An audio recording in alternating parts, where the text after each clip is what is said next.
If you've been feeling distant from your friend, it's not a coincidence. In this video, I'll explain why your friendships feel forced and how to know when it's time to let go. Hey, Limo Art here, and this is Thrive, where we cultivate our minds because as farmers of our thoughts, we create our lives. As we grow, we go through many changes, and we outgrow certain things. With personal growth in particular, we see changes in the nature of our relationships. So in this video, I'm going to walk you through some of the signs that you can expect to see as you outgrow a friendship, and I'll also share practical tips on how you can navigate these changes in a graceful way. Over the last 2.5 years, I've gone through quite a significant journey of personal growth, and in this time, I've seen myself lose quite a number of friendships. So I know it can be very painful, can be very confusing, and it's really lonely. It can be really lonely. In fact, I made a video talking about 5 challenges with personal growth, and one of the things I mentioned is that it gets really lonely. But on the other side of that, what I've come to discover is that you form new relationships that are in alignment with the person you're becoming, and these relationships are so beautiful. There is nothing more beautiful than 2 people who are in alignment with themselves and in alignment with each other, and the things that you can do with these new relationships, limitless possibilities. So we're going to get into this discussion of outgrowing friendships, but first, it's important for me to iterate that I am not a mental health professional, and the things that I talk about here are not a treatment plan, nor is it medical advice. I'm simply sharing insights that I've gained, that have transformed my life, with the hope that it'll do the same for you.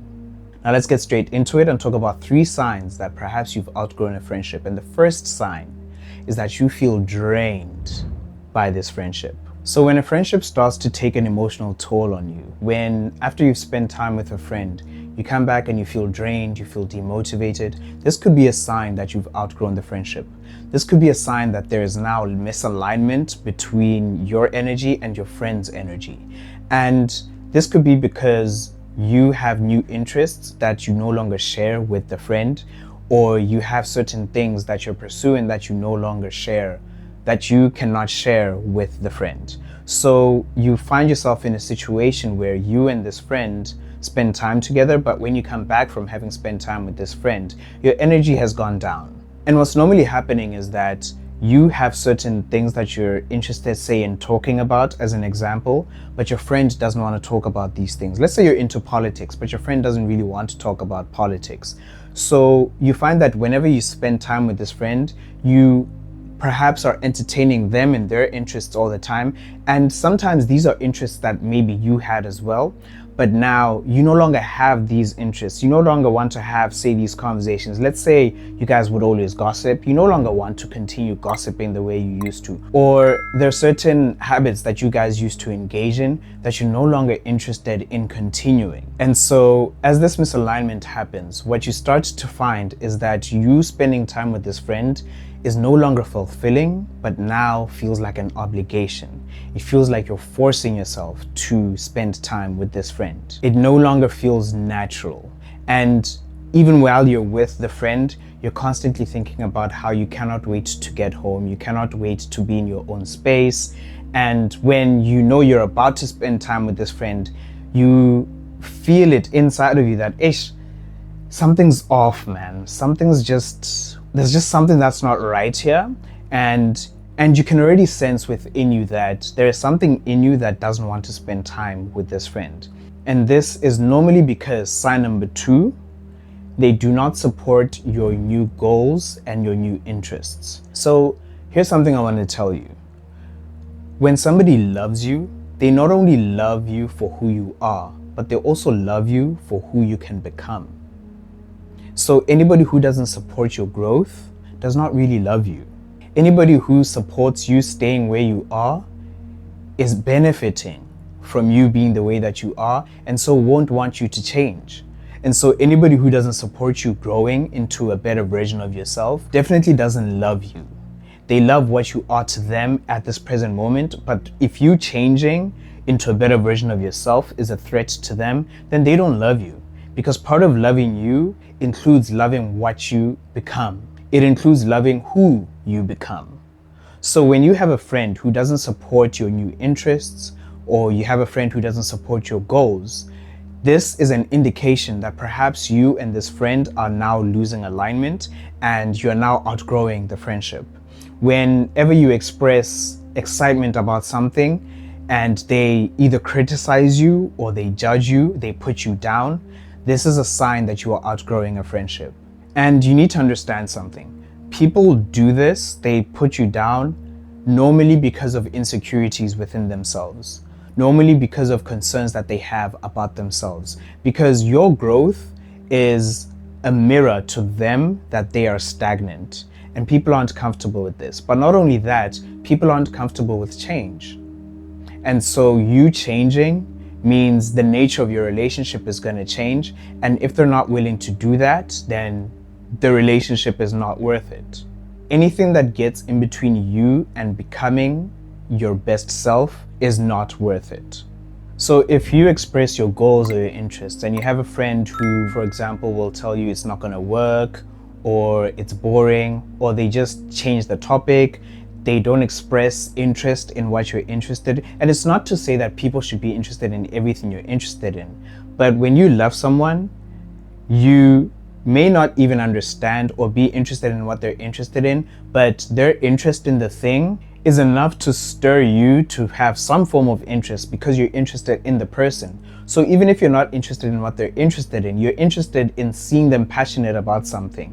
You're interested in seeing them express their excitement about the thing. And so if your friend cannot even entertain your excitement about the things that are happening in your life or about your interests, is not willing to give them a try, for example, this is a sign that you are outgrowing a friendship.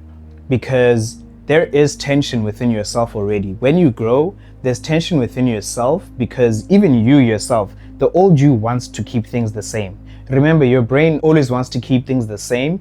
And so when you try to bring and introduce this new you, there's already tension within yourself. So a friend will actually come in and help alleviate that pressure and help you actually move forward, will actually encourage you to move forward and become that better version of yourself.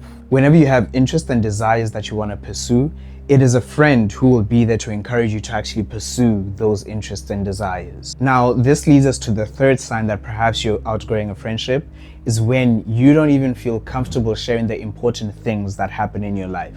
When you get to a point where you do not feel like you can share the things that you're excited about, when you cannot share the important things that are happening in your life, your new interests, your new goals, when this starts happening, there's a disconnect that is occurring. There's a disconnect occurring between the person you're becoming and this old friendship of yours. And this could be because you no longer trust the person. And a reason for this is because perhaps you feel like you'll be judged, or if not judged, you feel like you will not be understood. And so you do not even feel like you can come and share that you desire this thing because the person will just put you down or will criticize you, will judge you, will make you feel bad, or they just won't understand. And in not understanding, they will not even try to understand. They will not even show any form of support for you in their not understanding. So what happens here is that with regards to your new interests, your goals, your desires, you feel like you cannot trust the person. And the reason you feel like you cannot trust them could be because you feel like they would judge you, you feel like they will criticize you, or you feel like they just won't understand. And either way, they will not entertain this goal that you have, this desire that you have, this vision that you have for yourself, this interest that you have, this new interest that you have. They will not entertain it. And so what's happening is this is causing a disconnect between the person you're becoming and the relationship that you have with this person. So with this fear of being judged, this fear of not being understood, what ends up happening is you continue with the habits that you and this friend have been engaging in, and you're not allowing yourself to really realize your full potential. And you're also not able to fully be yourself in this friendship. You have to start hiding parts of yourself. You have to suppress certain parts of yourself, and you cannot express yourself fully. And so So if you're not able to be yourself in the friendship, are you even present in the friendship? Is this even you that is in this friendship? No, it's not. And it's not worth it for you to continue this relationship. So I'll give an example with myself. Like I said, about 2.5 years ago, I started going through significant personal changes.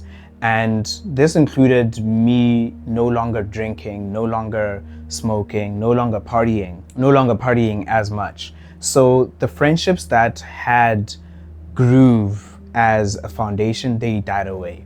But the friendships that have continued to evolve are those which have allowed me to continue to express myself, express my new interests, and to also allow my friends to express themselves fully.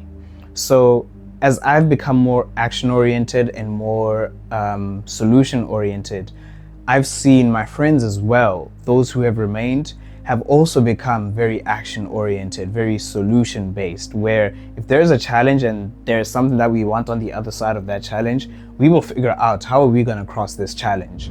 Those are the types of friendships I have now, and we do wholesome things, way more wholesome than just grooving together, right? And one of the things I had to face is that I have friendships that I have to outgrow. I have friendships that I cannot sustain. So how do you navigate these changes in a way that doesn't make things awkward? Because ending a friendship is quite challenging. It's quite hard, actually. I'm going to share 3 practical steps to help you let go. And the first one is setting boundaries. Now, when it comes to setting boundaries, it's doing things like saying no. Saying no to doing the things that you no longer want to do. Saying no to having the conversations you no longer want to have. You have to learn to say no and understand that when you say no to something you've previously been agreeing to, when you no longer want to go certain places that you have previously been wanting to go, that is going to cause some discomfort. And there's different reactions that you can get from different people. There are some who will be in support, but quite often you can't expect a negative response. You can't expect the person to attack. I don't want to say attack. You can't expect the person to not be a fan of the fact that you're essentially saying no to them. This is even worse when the person is manipulative. They will try to manipulate you into feeling bad for the fact that you don't want to do this thing, but you need to stand your ground and assert yourself that you do not want to go there. You do not want to have that conversation. You do not want to do the thing that you previously used to do with this friend. So the first practical step for you to let go is to start setting boundaries. Know when to say no, and also learn to say yes to yourself. Say yes to the things that you are interested in. Say yes to the goals that you have for yourself. Say yes to the dreams that you have for yourself. And with saying yes to your dreams, what I'm talking about is the second one. The second practical step to letting go is to practice self-care and personal growth. And when I say self-care, I mean the real self-care. Often when self-care is mentioned on social media, people talk about things like doing your hair, doing your nails, going to a spa, all of these things. That's not self-care. It's a form of self-care, don't get me wrong, but real self-care is you taking care of your dreams. You stopping the things that you don't want to continue as habits in your life. You figuring out ways to not continue with the things that are bringing you displeasure. You taking steps to start engaging in activities that you're interested in, new activities, you trying things out. That's what self-care is. You figuring out what interests you have, not just saying yes to your friend because that's what you and your friend have always done. Real self-care is you going out there and discovering yourself, discovering your interests, and making yourself happy in all aspects. And as you do this, something that's going to happen is you're going to start to rebuild confidence within yourself. Because what's going to happen is your confidence is going to take a beating when you lose friends. Because again, you are losing people who do not entertain what you are becoming.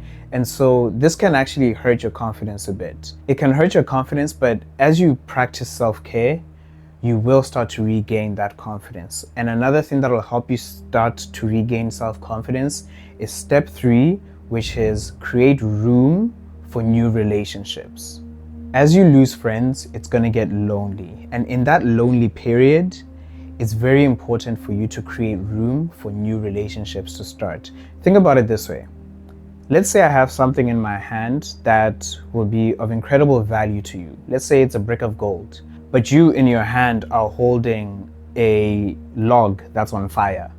So you're holding a log that's on fire, and I have a brick of gold that I want to give to you. I cannot give that to you unless you let go of the burning log that's in your hand. And the thing is, the log is burning you, it's hurting you. That's what it's like to hold on to a friendship that you're outgrowing, to hold on to a friendship that you've outgrown. And what you're missing is the opportunity for me to offer you a new friendship that will actually benefit you, a new friendship that is in alignment with your best interests. And that's what you need to understand, is that, especially in that moment when it gets lonely, is to understand that you are creating room for new relationships to start, for new relationships that are in alignment with where you are going, with who you're becoming. So yeah, friendships that you've outgrown can really get in between you reaching your full potential. But by taking these steps, you are allowing yourself to be in the best position to form new relationships that will help you reach your full potential. But you might find that there are things that you're doing within yourself internally that are preventing you from reaching your full potential. So if you want to know what you could be doing that is preventing you from reaching your full potential, watch the video that's on screen right now. But otherwise, have a wonderful day and thank you for watching.